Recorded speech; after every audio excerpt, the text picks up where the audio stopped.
gue nggak punya pegawai, gue yang ngejalanin sendiri, gue yang kerjain sendiri, gue yang nyari bahan sendiri, cuman gue jahit ngoper ke orang. MJ mulai naik ya, mulai omsetnya besar itu ketika kita punya konveksi sendiri, kita punya mesin sendiri, kita punya karyawan, ya itu baru mulai naik. Nah, itu naiknya sekitar ya hampir kalau dibilang 10 sampai 20 kali lipat. Intinya jangan takut gagal ya, jangan mencari keuntungan di awal. Orang semua usaha pasti mau untung, tapi lu punya usaha yang penting lu jalan dulu. Kalau lu udah berjalan, otomatis keuntungan lu pasti akan ada di situ.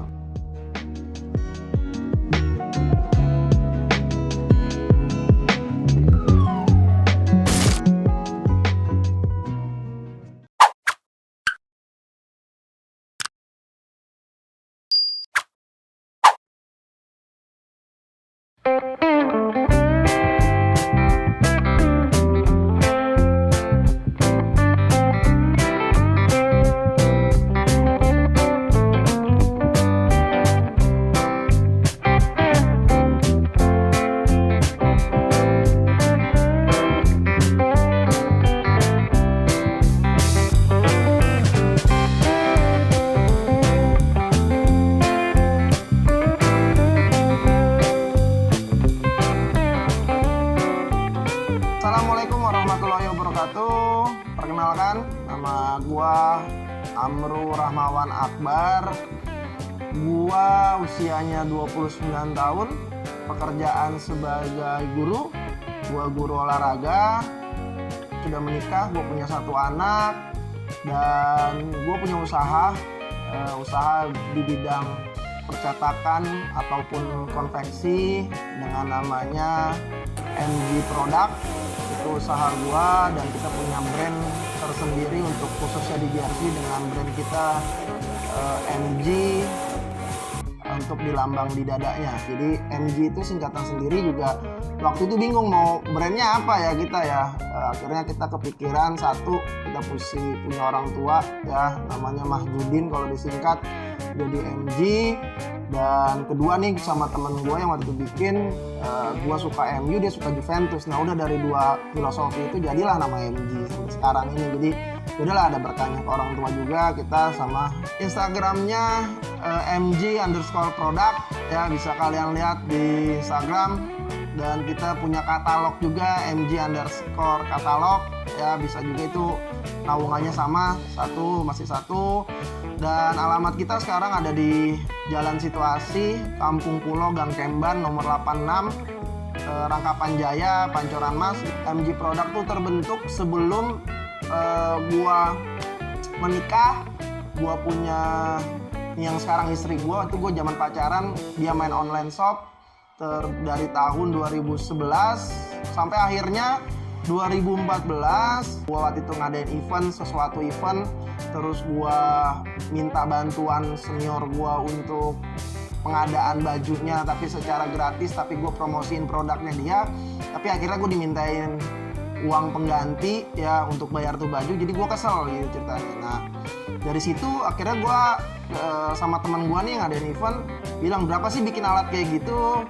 Ditaksir ya habislah sekitar 15 juta. Akhirnya gue bilang, kalau ngomong ke dulu calon istri gue, ngomong jangan duit segini dari usaha yang dia udah jalanin ada, udah gue pakai dulu buat gue jalanin usaha. Akhirnya dari situ dipakailah uang segitu. Gue cuma bilang sama dia nih, kalau usaha gue nggak jalan paling modal lu balik setengah atau nggak 25% ya. Dia cuma jawab ya, udah gitu. Akhirnya jalanlah MG Product. Awalnya kita harus mengedukasi customer kita untuk pakai brand kita, karena tahun 2014 belum ada brand-brand lokal yang sudah booming di kotanya masing-masing.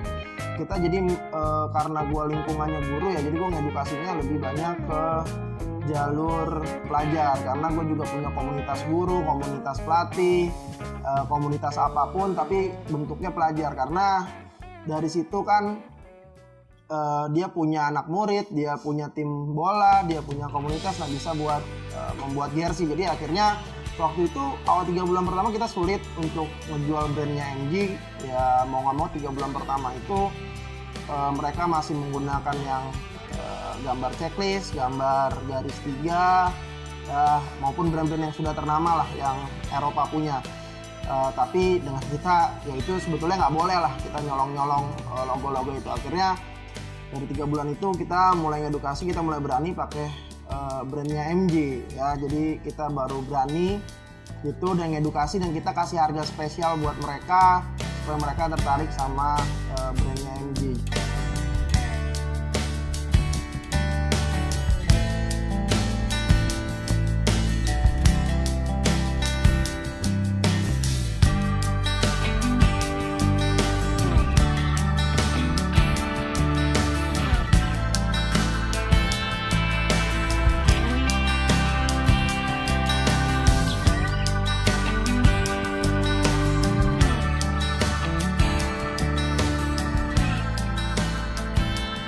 Dari 2014 sampai 2021 7 tahun ya.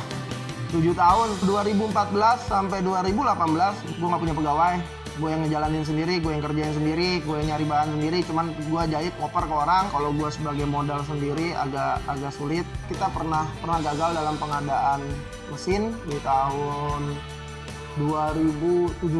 Dari 2014 ke 2017 kita itu udah berjalan usahanya, alhamdulillah, walaupun masih kecil-kecilan, sekitar paling kecil cuma 100 sampai 150 piece dalam sebulan.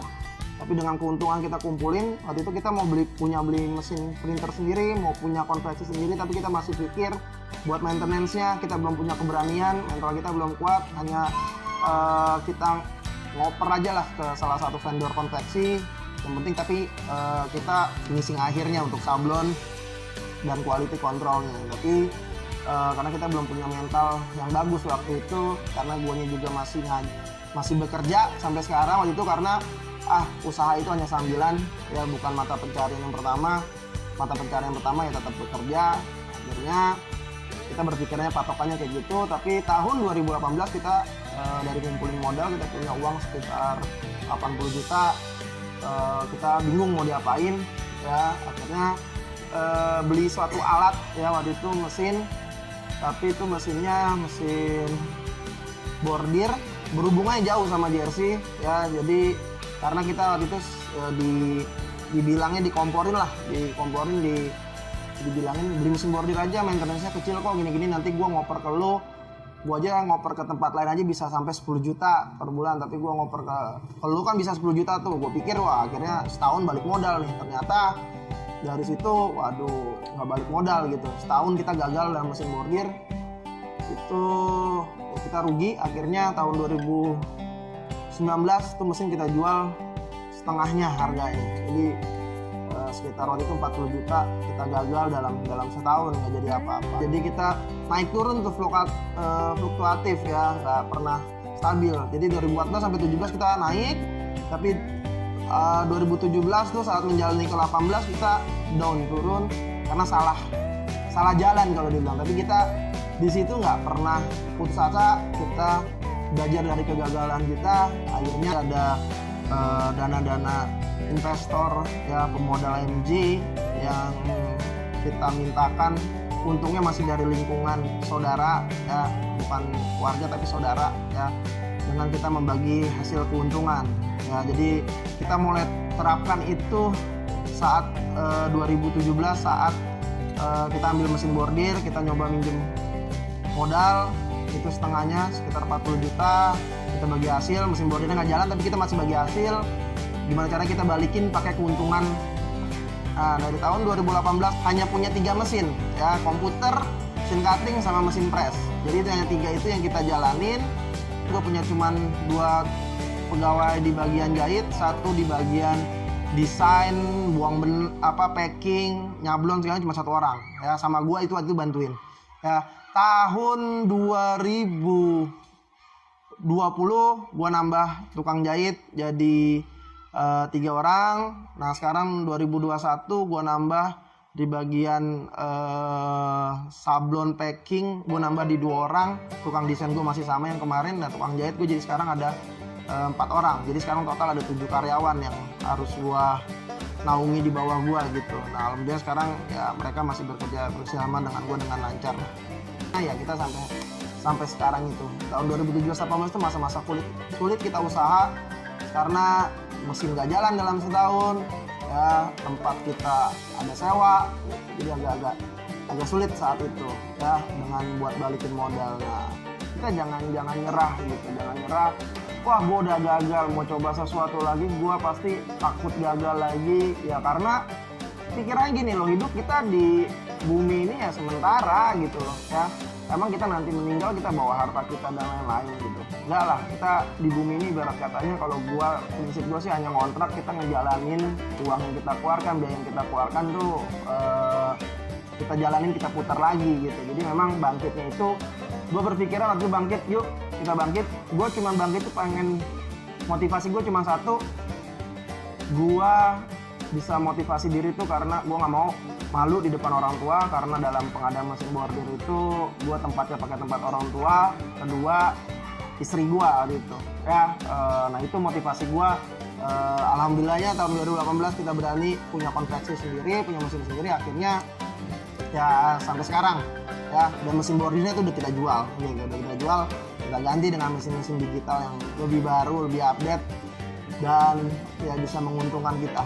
Dan kita punya konveksi, kita mau beli mesin printer lagi, kita minjem lagi modal ya sebesar, dulu masih sama sebesar 40 juta, pinjem lagi modalnya untuk pengadaan dan lain-lain. Kita balikin lagi udah modalnya, terus kita mau upgrade mesin lagi, kita pinjem lagi uangnya, kita pinjemnya lebih banyak lagi sekarang 80, kita pinjem lagi. Terus kita bagi hasil juga. Kita prinsipnya gini loh, daripada uang saudara di bank diem aja, mendingan kita puterin. Tapi kita ngelihat peminjaman kita, ngelihat dengan harga mesin yang kita punya sekarang, ini total kalau mesin kita harganya sekarang kalau nominalin sekitar 800 juta semuanya. Jadi memang dengan modal segitu masih range-nya masih agak jauh. MG itu omsetnya selalu meningkat ya, omsetnya selalu meningkat tiap tahun, karena gue harus setiap tahun harus naik karena motivasi gue itu. Kalau motivasi gue nggak naik ya gue berjalan seperti biasa aja. Jadi motivasinya harus naik. Nah 2019 yang puncaknya, puncak naiknya, omset gue setahun itu bisa nyampe 1M lebih ya, tahun 1M lebih. Dengan gue punya alat sampai sekarang nih 2 tahun ini, gue belanjain lagi alat lagi ya. Kita sampai sekarang seperti ini ngelawan pandemi, gimana kita inovatif sama kreasi sih. Jadi tahun 2019 itu kita punya omset ya sekitar 1M ya, tapi di bawah itu ya masih kecil lah. Awal mula puluhan, jalan 2 tahun 3 tahun udah mulai ratusan gitu. Nah sampai akhirnya itu puncaknya itu 2019. Sekarang ini ya alhamdulillah juga masih di atas 500 lah, dalam tahun 500-700 masih ada lah kita. Cuman memang ada penurunan ketika lagi pandemi. Ketika sampai sekarang gue buktiin, nih lo lihat nih ya, lo lihat gue bisa jalan, gue bisa besar, gue bisa ciptain sesuatu yang memang penghasilannya lebih dari sekarang. Sekarang akhirnya yang tadi gue bilang di awalnya bisnis ini jadi iseng-iseng, jadi bisnis ini jadi kerjaan gue jadi hobi jadinya, jadi diganti itu sekarang ya. Jadi penghasilan besarnya ya diusahain nih, kalau nggak gue sebagai guru ya hanya sebagai tambahan, jadi sebagai hobi lah ya. Itu yang sekarang nih untuk tahun ini berbeda kalau ketika awal-awal gue mulai usaha.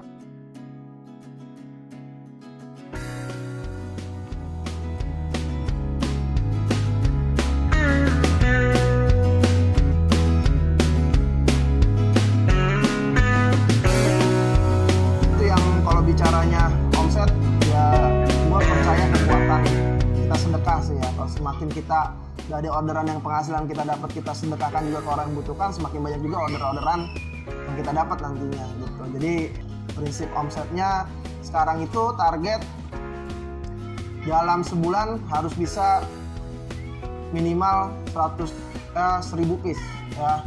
1000 piece bentuknya, maupun bentuknya itu jersey, mau bentuknya baju apapun, minimal 1000 piece. Itu karena untuk membiayai operasional yang ada di sini. Karena kalau kita hitung 1000 piece itu kali 10.000 aja, misalnya gue ngambil untung 10.000 itu udah 10 juta. Karena operasional di sini hampir 13 juta untuk karyawan, untuk listrik dan lain-lain. Jadi memang omset sekarang minimal itu harus 1000 ya. Untuk gue biayain operasional minimal 1000, untuk mendapat keuntungan ya pasti gue harus lebih dari 1000. Sampai sekarang malah kita dana pemodal kita sekitar 125 juta ya modal kita nih. Dengan kita punya mesin sekarang, pemodal kita 125 juta, kita harus bagi hasil sama mereka. Sekarang akhirnya kita berani punya MG sebesar ini ya. Kenapa gue milih bisnis ini? Tadi karena gue lingkungan. Gue berjalannya dari lingkungan. Kalau lu, jadi banyak orang di sini ketika dia mau pesen baju gitu ke sini, gue malah nyuruh dia sekarang buat bikin brand. Gue nggak jual brand lagi sekarang. Nah, ketika ada orang yang misalkan mantan pemain nasional atau dia mantan pelatih atau apapun yang punya komunitas banyak, gue nyuruh dia malah untuk bikin brand sendiri. Yuk, tapi lu bikinnya di gua gitu loh. Nah, itu kan dia dapat untung, gue juga dapat untung gitu. Memang harganya biasa yang gue jual harga di pasaran, dia juga ketika gue jual harga pasaran, dia nggak jual harga pasaran, dia juga dapat untung. Nah, jadi memang itu yang kalau lo mau usaha ya itu dulu, dari situ dulu. Dulu gue juga gitu kok. Ya dulu juga gue dari belajar numpang semuanya ke orang, gue hanya ngejualin. Ya resikonya lebih kecil.